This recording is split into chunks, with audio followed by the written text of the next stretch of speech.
Você já ficou preso em um relacionamento que claramente te fazia mal e mesmo assim não conseguia sair? Uma amizade tóxica que você sabia que precisava encerrar. Um relacionamento amoroso que te destruía por dentro. Uma relação profissional que te adoecia. E mesmo assim, você continuava lá, justificando, tentando, sofrendo. E o pior, quanto mais a pessoa te machucava, mais difícil parecia largar. Se você já viveu isso, ou está vivendo agora, precisa assistir esse vídeo até o final, porque lá no final eu vou revelar um experimento científico que vai mudar completamente a forma como você entende seus próprios vínculos emocionais. Um experimento tão perturbador que quando você descobrir, vai entender de uma vez por todas por que seu coração e sua razão nunca parecem falar a mesma língua. Mas antes de continuar, se você ainda não se inscreveu nesse canal, faz isso agora. Aperta o botão de inscrição e ativa o sino. Todo o conteúdo aqui é baseado em ciência real, sem motivação vazia, sem frases de efeito, só psicologia aplicada à vida real. Já são muitas pessoas transformando a forma como entendem a si mesmas através desse conteúdo, e você merece fazer parte disso também. Agora vamos ao que realmente importa. Parte 1. O paradoxo do apego doloroso. Existe uma pergunta que a psicologia levou décadas para responder de forma satisfatória. Por que seres humanos, racionais, conscientes, capazes de avaliar situações com clareza, se apegam profundamente a pessoas que os machucam? A resposta intuitiva seria: porque são fracos, porque têm baixa autoestima, porque não se valorizam.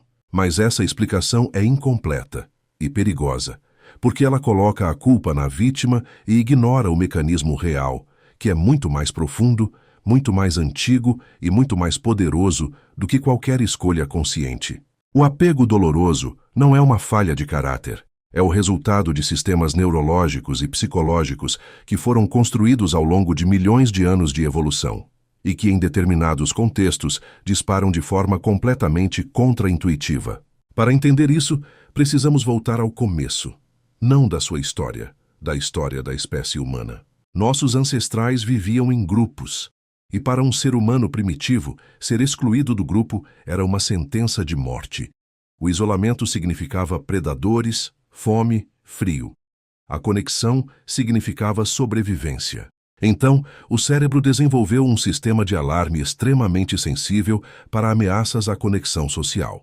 E esse sistema não distingue entre uma ameaça física e uma ameaça emocional. Quando alguém que você ama te rejeita, te ignora ou te trata mal, seu cérebro registra isso com a mesma intensidade que registraria uma ameaça à sua sobrevivência física.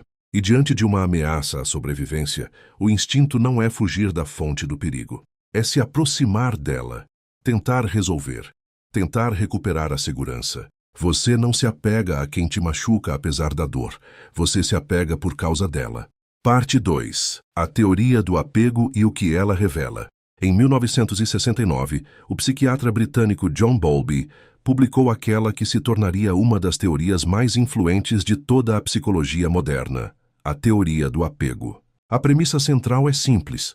Humanos são biologicamente programados para formar vínculos emocionais profundos com figuras de cuidado, e esses vínculos formados na infância criam um modelo interno de como as relações funcionam. Um modelo que carregamos, muitas vezes sem saber, por toda a vida adulta. Bowlby identificou 4 padrões de apego principais. O apego seguro, formado quando o cuidador é consistentemente responsivo e afetuoso. A criança aprende que as relações são seguras, que suas necessidades serão atendidas e que ela merece amor estável. O apego ansioso, formado quando o cuidador é inconsistente. Às vezes presente, às vezes ausente, às vezes amoroso, às vezes frio. A criança nunca sabe o que esperar. Então, desenvolve uma hipervigilância às ameaças na relação e uma necessidade intensa de proximidade para se sentir segura. O apego evitativo, formado quando o cuidador é consistentemente indisponível ou rejeita demonstrações de necessidade. A criança aprende a suprimir suas necessidades emocionais e a não depender de ninguém. E o apego desorganizado, o mais complexo, geralmente associado a histórias de trauma ou abuso, onde a figura de apego é simultaneamente a fonte de conforto e de medo. Agora vem a parte que mais importa para o nosso vídeo de hoje. Pesquisas mostram que aproximadamente 40% da população adulta tem um estilo de apego inseguro, ansioso, evitativo ou desorganizado. E pessoas com apego inseguro, especialmente o ansioso e o desorganizado, têm uma vulnerabilidade específica. Elas tendem a interpretar inconsistência e imprevisibilidade emocional como profundidade de sentimento. Em outras palavras, quanto mais instável a relação, mais o sistema de apego se ativa. Quanto mais o sistema de apego se ativa, mais intensa parece a conexão. E o que parece mais intenso, parece mais real. Parte 3. O papel da química cerebral no apego tóxico. Mas tem uma dimensão desse fenômeno que vai além da psicologia e entra direto na neuroquímica. Quando você está em um relacionamento com alguém emocionalmente imprevisível, que alterna entre carinho intenso e frieza, entre presença total e abandono, seu cérebro entra em um estado que os neurocientistas comparam diretamente ao vício. Veja o que acontece no nível químico. Nos momentos de conexão e afeto, quando a pessoa está presente, amorosa, atenciosa, seu cérebro libera dopamina, o neurotransmissor do prazer e da recompensa. O mesmo que é liberado pelo jogo, pelo açúcar, pelas drogas. Nos momentos de frieza e rejeição, quando a pessoa se afasta, ignora ou magoa, os níveis de dopamina despencam, e o cérebro entra em um estado de privação que cria uma compulsão por recuperar aquela sensação. Mas aqui está o elemento que torna isso verdadeiramente viciante: a imprevisibilidade. Pesquisas em neurociência comportamental mostram que recompensas imprevisíveis liberam significativamente mais dopamina do que recompensas consistentes. É o mesmo princípio que mantém pessoas horas em frente a uma máquina caça-níqueis. Não é a frequência das vitórias que vicia, é a impossibilidade de prever quando a próxima vai acontecer.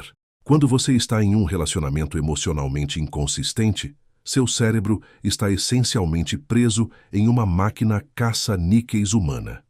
E cada momento de afeto depois de um período de frieza é uma vitória inesperada que dispara uma liberação de dopamina mais intensa do que qualquer relação estável jamais produziria. É por isso que relacionamentos tóxicos frequentemente parecem mais intensos, mais apaixonantes, mais reais do que relacionamentos saudáveis. Não porque são melhores, porque são viciantes. Parte 4. Os padrões que perpetuam o ciclo, 13 Rease, 16 Rease. Entendido o mecanismo, vamos falar sobre os padrões específicos que mantêm as pessoas presas, mesmo quando já entendem intelectualmente que precisam sair. A minimização retroativa. Depois de cada episódio doloroso, o cérebro ativa um mecanismo de proteção que minimiza a dor e amplifica as memórias positivas. Não foi tão ruim assim. Ele tem momentos difíceis, mas quando é bom, é muito bom. Esse mecanismo existe para preservar vínculos importantes, mas em contextos tóxicos funciona como uma armadilha. O investimento acumulado, quanto mais tempo, energia e emoção você investe em uma relação, mais difícil fica abandoná-la, independente de como ela está te fazendo sentir. Os psicólogos chamam isso de falácia do custo irrecuperável. Já investi tanto que não posso desistir agora. Mas o tempo passado não é razão para continuar sofrendo no presente. A esperança do potencial. Pessoas em relacionamentos tóxicos frequentemente não estão apegadas à pessoa como ela é, mas à pessoa como ela poderia ser. Eu sei que ele tem potencial. Se ela mudar, vai ser perfeito. Mas você não pode construir uma relação real com o potencial de alguém, só com quem essa pessoa é hoje. O condicionamento do medo, depois de um tempo em uma relação emocionalmente instável, a simples ideia de sair começa a parecer mais aterrorizante do que ficar. O desconhecido do lado de fora da relação parece mais perigoso do que a dor conhecida dentro dela. E esse medo, cuidadosamente cultivado, muitas vezes pelo próprio manipulador, é o que mantém a porta fechada. Parte 5. Como começar a quebrar o ciclo. Sair de um apego tóxico não é uma decisão, é um processo.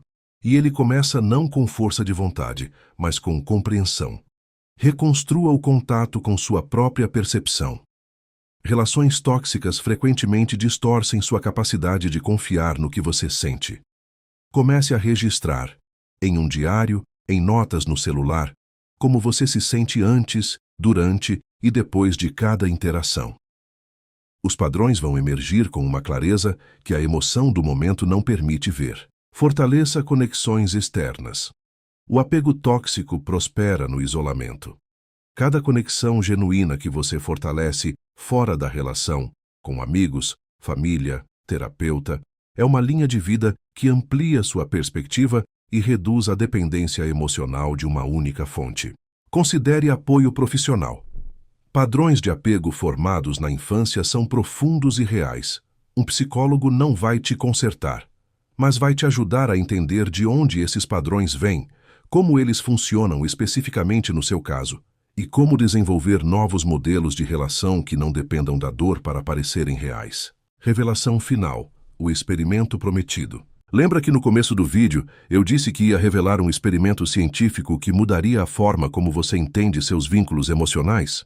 Chegou a hora. Na década de 1950, o psicólogo Harry Harlow conduziu um experimento com filhotes de macaco rhesus que se tornou um dos mais citados e perturbadores de toda a história da psicologia. Ele separou os filhotes de suas mães ao nascer e os colocou em gaiolas com duas mães substitutas artificiais. Uma era feita de arame, fria, dura, desconfortável, mas tinha uma mamadeira com leite. Ela oferecia o alimento, a sobrevivência. A outra era coberta de tecido macio e quente. Não tinha comida, apenas conforto. A lógica behaviorista da época previa que os filhotes se apegariam à mãe de arame. Afinal, ela oferecia o que era necessário para sobreviver. O que Harlow encontrou foi o oposto. Os filhotes passavam a grande maioria do tempo agarrados à mãe de tecido. Iam até a mãe de arame apenas para se alimentar e voltavam imediatamente para o conforto do tecido. Quando assustados, corriam para a mãe de tecido, não para a de arame. E quando colocados em ambientes estranhos, sem nenhuma das duas mães, os filhotes entravam em colapso, congelavam, se encolhiam, eram incapazes de explorar o ambiente. Mas quando a mãe de tecido estava presente, mesmo sendo artificial, mesmo não sendo real, os filhotes conseguiam enfrentar o desconhecido. O que Harlow provou foi revolucionário. O apego não é sobre quem te alimenta, é sobre quem te faz sentir seguro. E aqui está a conexão com tudo que conversamos hoje.